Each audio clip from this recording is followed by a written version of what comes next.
The quantum ore glowed with an ethereal blue light as Dr. Sarah Chen examined the latest samples from the Kepler-186 mining operation.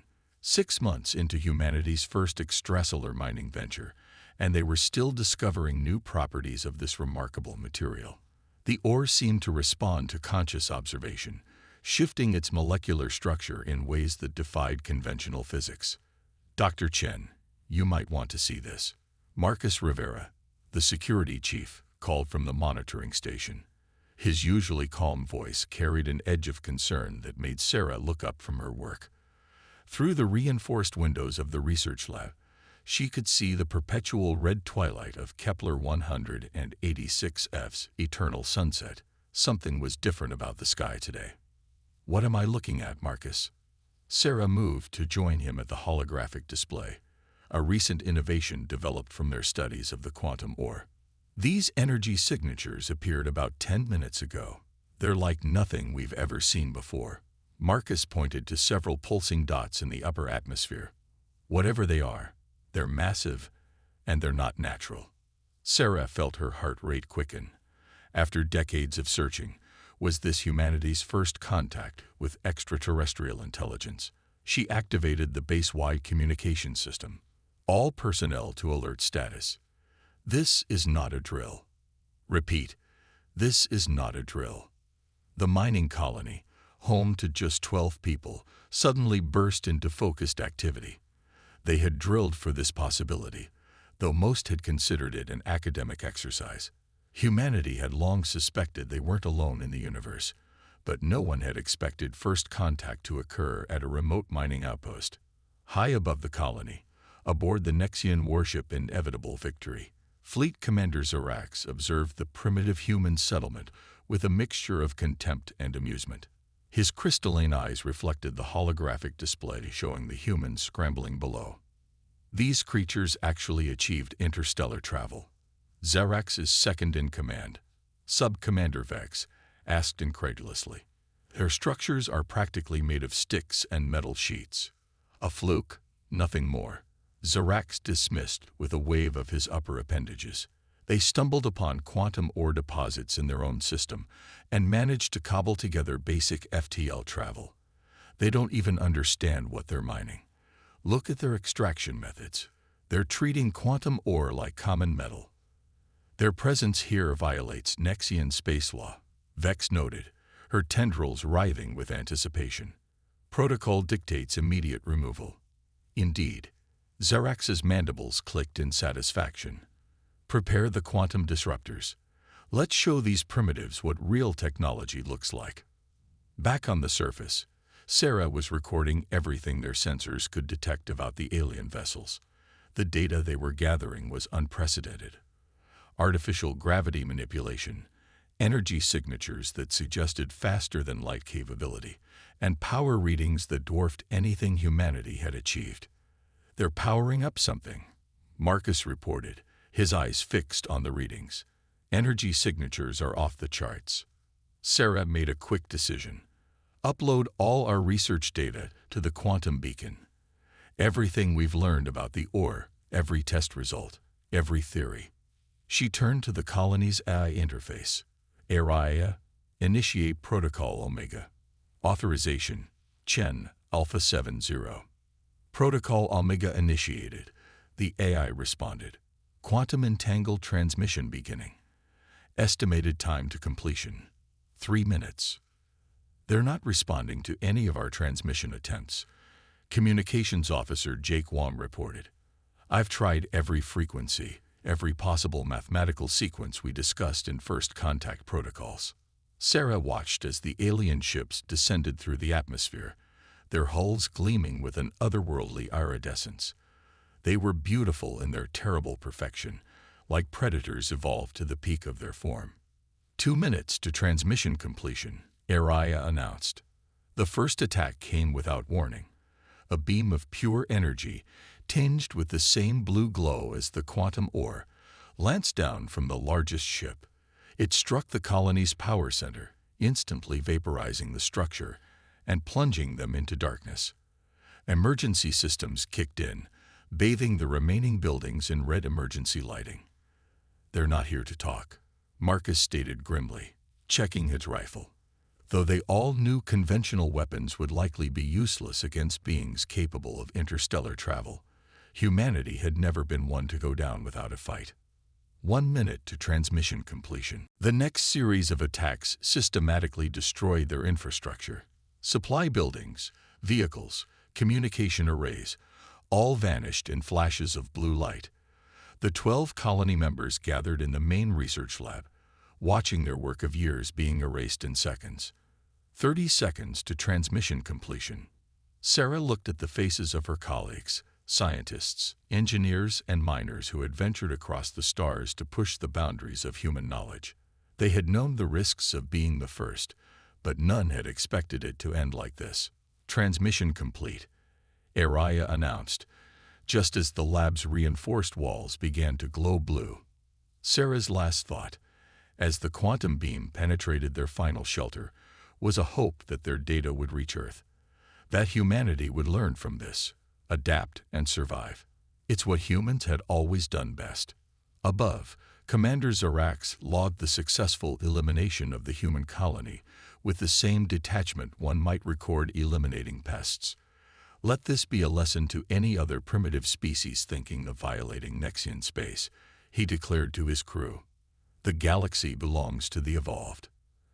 As the Nexian ships departed, none of them detected the quantum-entangled transmission that had already reached Earth, carrying with it not just scientific data, but the full record of humanity's first contact with alien life, and their first interstellar war crime.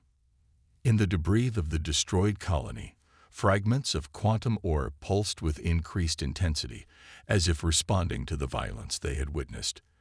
The Nexians, in their arrogance, had missed something fundamental about the ore and its relationship with conscious observation, something the humans, in their brief time studying it, had begun to understand.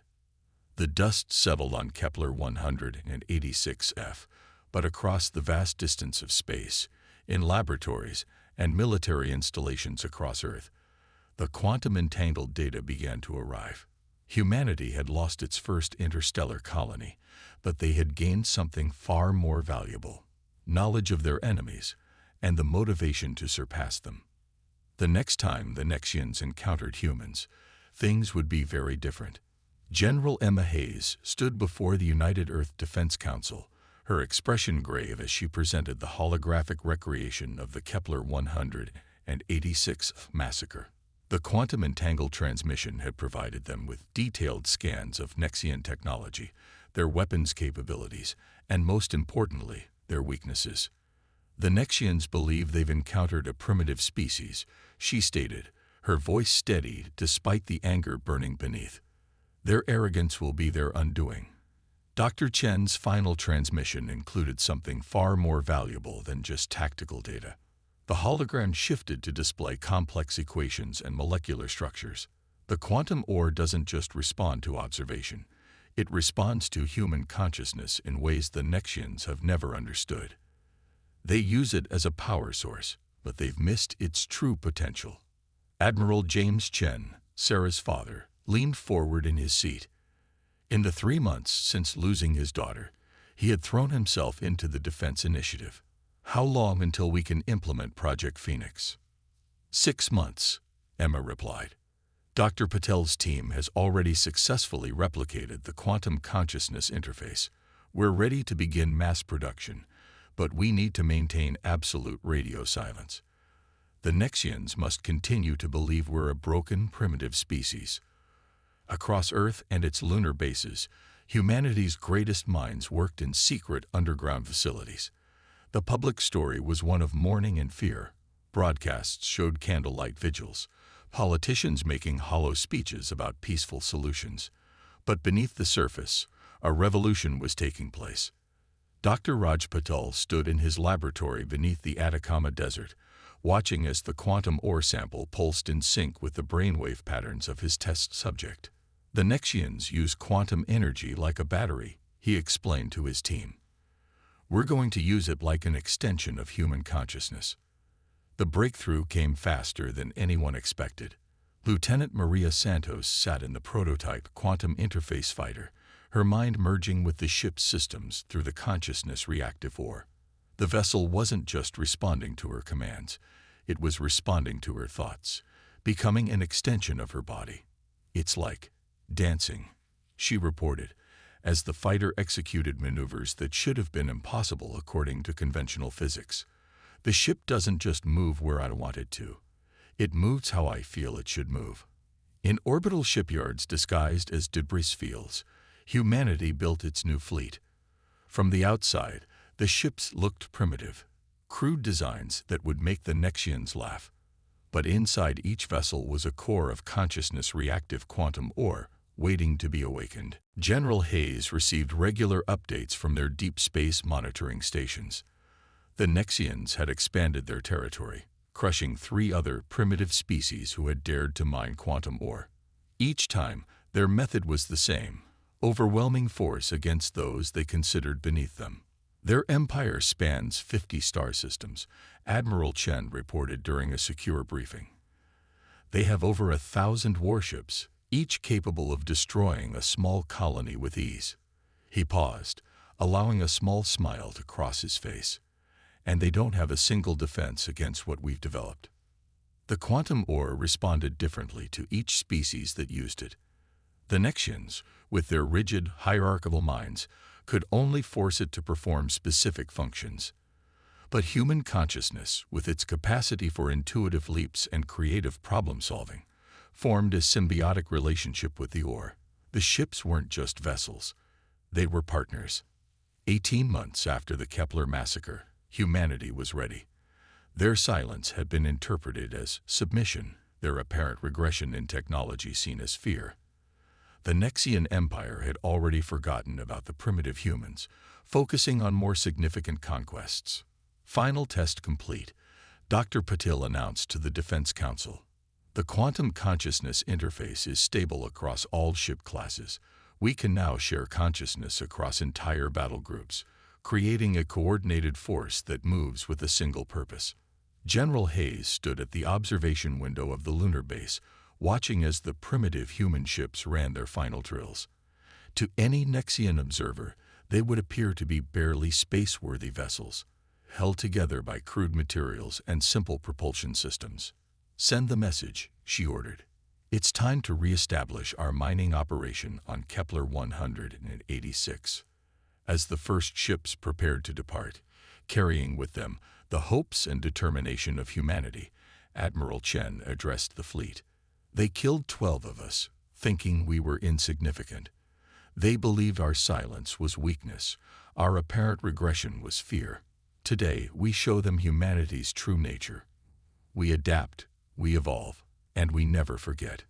The quantum cores pulsed with a unified purpose, resonating with the collective will of humanity. The ships appeared to limp out of Earth's orbit, broadcasting primitive radio signals and leaving obvious warp signatures that any Nexian patrol would detect. The trap was set. Humanity's response to the massacre of their people would teach the Nexian Empire a lesson about underestimating primitive species. The silence was about to be broken, and the galaxy would never be the same. Sub-Commander Vex of the Nexian patrol vessel Dark Star watched with amusement as the primitive human ships stumbled through space.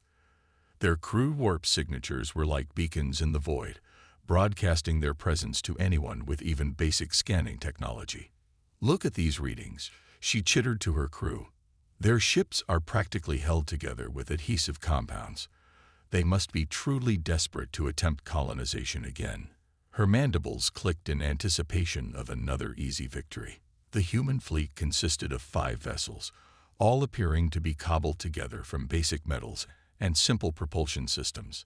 They were heading back to Kepler 186f, either unaware or uncaring that this sector was now firmly under Nexian control.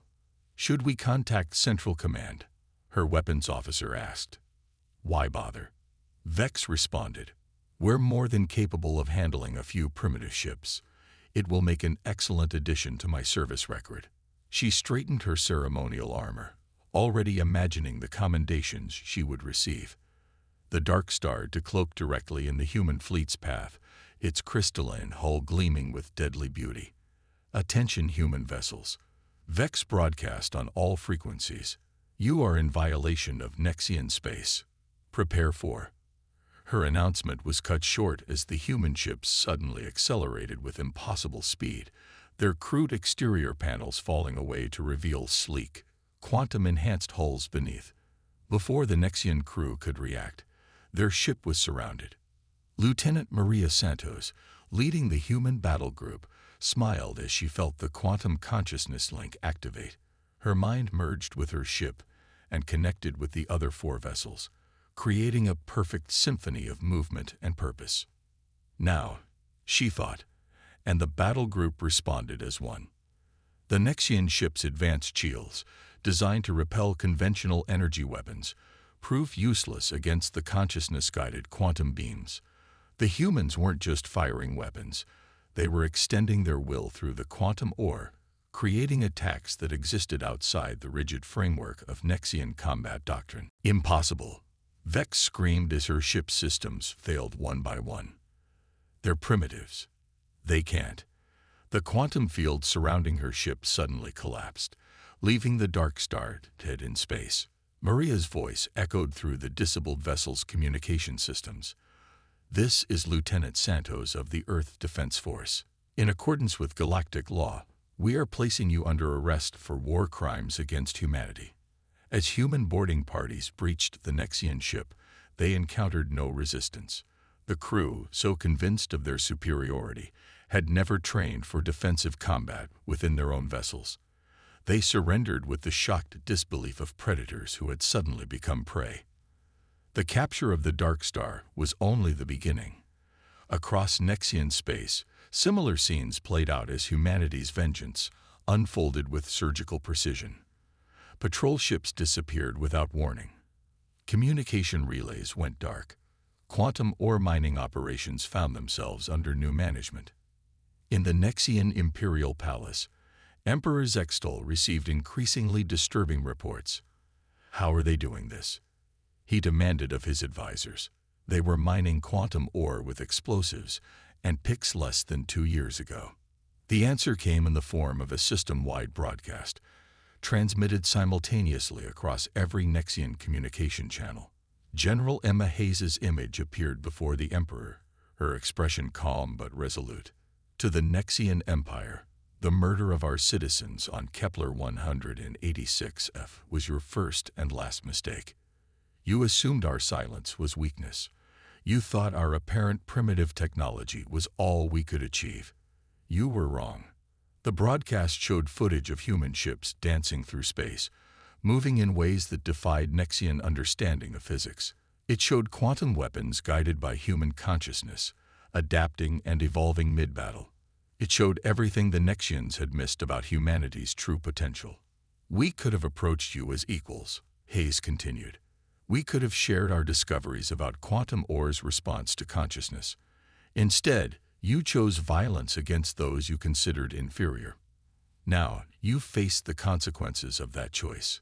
The broadcast ended with a simple message: surrender your occupied territories and withdraw to your homeworld, or witness the full extent of human innovation. Emperor Zextol's crystalline eyes dimmed as he realized the true scope of his empire's miscalculation. The humans hadn't spent the last 2 years cowering in fear. They had been preparing for a war unlike anything the Nexians could have imagined. As the ultimatum spread across Nexian space, more reports flooded in. The humans weren't just attacking. They were systematically dismantling the Empire's power structure.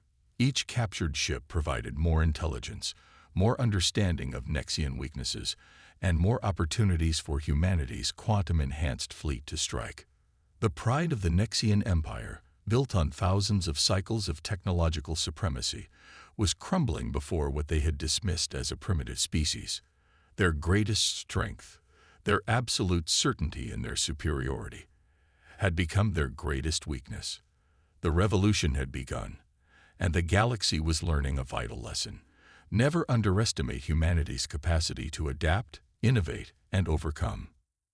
Emperor Zextol stood in the war room of the Imperial Palace, surrounded by holographic displays showing the systematic collapse of his empire. Each red dot represented another lost outpost, another defeated fleet, another humiliation at the hands of the humans. How? He demanded, his crystalline form vibrating with rage. How are they predicting our every move? High Admiral Kovacs, recently promoted after the disappearance of 3 senior commanders, stepped forward cautiously. My Emperor, we've analyzed their attack patterns. They're not predicting our movements. They're reacting to them in real time, faster than should be possible. The latest battle footage played before them. A human fleet, vastly outnumbered by Nexian warships, moved with impossible coordination. Where Nexian ships required complex chains of command and communication protocols, the human vessels operated as if controlled by a single mind. Our latest intelligence suggests they've developed some form of collective consciousness interface with their ships, Kovacs continued. They're not just pilots, they're becoming one with their vessels through the quantum ore. In deep space, Lieutenant Maria Santos led her battle group against a Nexian assault fleet. Her consciousness expanded through the quantum link, connecting with her fellow pilots. They didn't need to communicate with words. Their thoughts and intentions flowed together like a deadly dance. The Nexian fleet approached in their traditional arrow formation, their tactics unchanged over centuries of unchallenged dominance. Maria felt a touch of pity as her consciousness brushed against their rigid, hierarchical minds through the quantum field. They still don't understand, she thought to her battle group. They're using quantum ore like a battery when it's alive, aware, waiting to dance with us. The battle that followed wasn't really a battle at all. It was an execution of art. Human ships flowed around Nexian energy beams like water, their movements guided by intuition and creativity rather than tactical computers. Each vessel anticipated the other's actions, creating complex patterns that left the Nexian fleet firing at shadows. On the Nexian flagship, Admiral Kovacs watched in horror as his ship's weapons passed harmlessly through apparent human vessels, only to discover they were firing at quantum-generated illusions. The real ships struck from impossible angles, their consciousness-guided weapons bypassing shields designed to stop conventional attacks. Full retreat, Kovacs ordered, but it was too late. The human fleet had already surrounded them, their ships moving in configurations that defied traditional space combat doctrine. The quantum ore in their cores pulsed in harmony with human thought, creating weapons that evolved mid-battle to counter any Nexian adaptation. Back in the Imperial Palace, Emperor Zextol received the news of another fleet's destruction. "Deploy the planet killers," he commanded, his voice trembling with desperate rage. "If we can't beat them in space, we'll show them what happens to those who defy the Empire." But even this last, terrible option proved futile. As the massive planet killer ships emerged from hyperspace near Earth, they encountered something unprecedented. The quantum ore in their weapons began to resonate with human consciousness, their destructive power turning inward before they could fire. Dr. Raj Patel, monitoring from his laboratory beneath the Atacama Desert, watched with satisfaction as his theories were proven correct. "The ore responds to all consciousness," he explained to General Hayes, "but it forms the strongest bond with minds that can imagine, create, and adapt. The Nexians tried to dominate it. We asked it to dance with us." The war had become more than a conflict between species. It was a battle between fundamentally different ways of thinking. The Nexian Empire, built on rigid hierarchy and technological domination, found itself outmaneuvered by human creativity and adaptability. Human ships began appearing simultaneously in multiple systems, using quantum entanglement in ways the Nexians had never imagined possible. Their consciousness-linked pilots could coordinate across vast distances, sharing experiences and adapting strategies in real time. Admiral Chen, leading the assault on a major Nexian shipyard, felt his daughter's presence in the quantum field.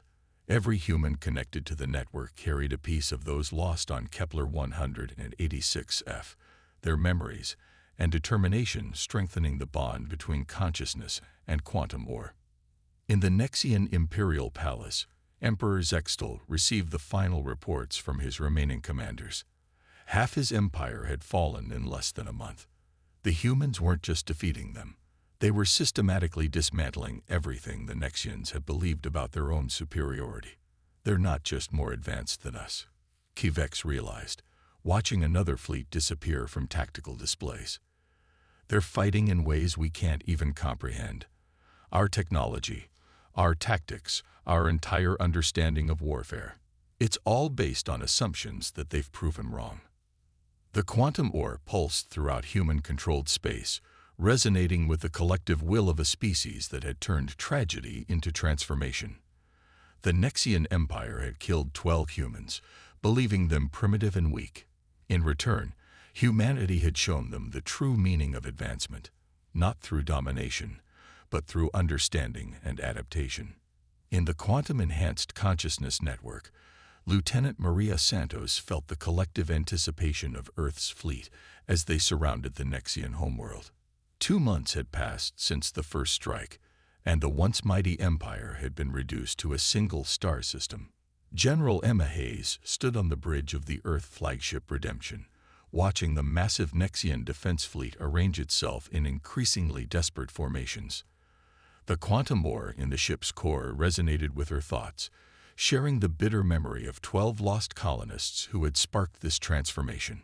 They're broadcasting, General, Communications Officer Wong reported.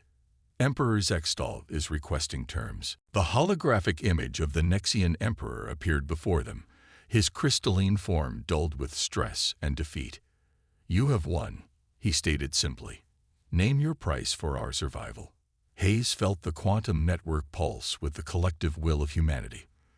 Through it, she sensed not bloodthirst for revenge, but something more profound, a desire for understanding and prevention of future conflicts.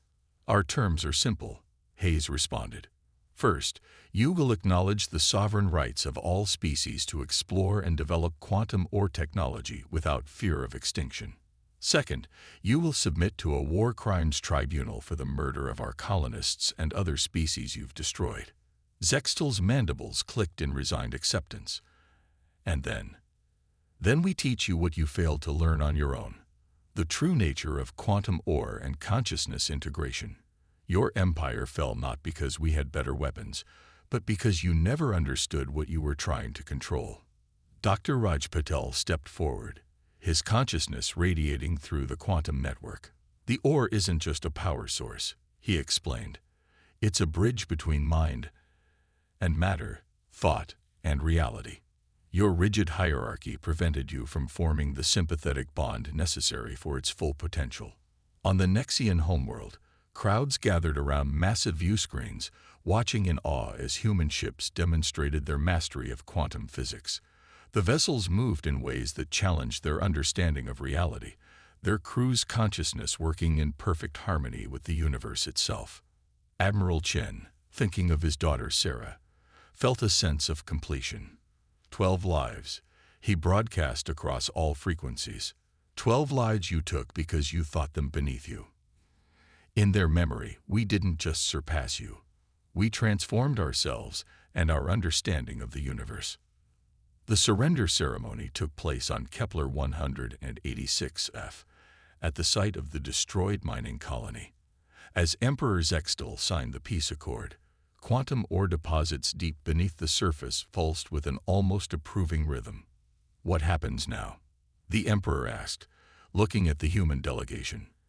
"Now," General Hayes replied, "we rebuild, not as conquerors and conquered, but as species who must learn from our mistakes. The universe is vast, and quantum ore exists on countless worlds. There's room for all of us, but only if we approach it with understanding rather than arrogance." Dr. Patel's research team had already begun working with open-minded Nexian scientists, teaching them the principles of consciousness integration. The younger Nexians, less bound by traditional thinking, showed promising ability to form basic quantum bonds. "The ore responds to consciousness itself," Patel explained to a group of fascinated Nexian researchers. "Your species' capability for precise, structured thought could complement our creative intuition. Together, we might discover applications we haven't even imagined." Lieutenant Santos, walking through the memorial garden planted where the original colony once stood, felt the quantum network hum with possibility. 12 trees had been planted, one for each lost colonist, their roots growing in soil rich with quantum ore. The trees had already grown to impossible heights, their leaves shimming with an ethereal blue glow. The quantum consciousness network, once a tool of war, was being repurposed for peaceful exploration and understanding. Human and Nexian ships, now working together, pushed deeper into the galaxy, discovering new species and new applications for their shared knowledge. General Hayes made one final log entry before retiring her command. The Nexians killed 12 of us, believing they were enforcing their superiority. Instead, they awakened humanity's greatest strengths, our ability to adapt, to innovate, and to transform tragedy into progress. We could have destroyed them in return, but we chose a different path. In saving our enemies, we proved ourselves truly advanced. The quantum ore pulsed throughout the galaxy, resonating with the consciousness of species learning to work together. The universe, they discovered, had room for many kinds of intelligence, many ways of thinking. The key was not domination, but understanding, not control, but cooperation.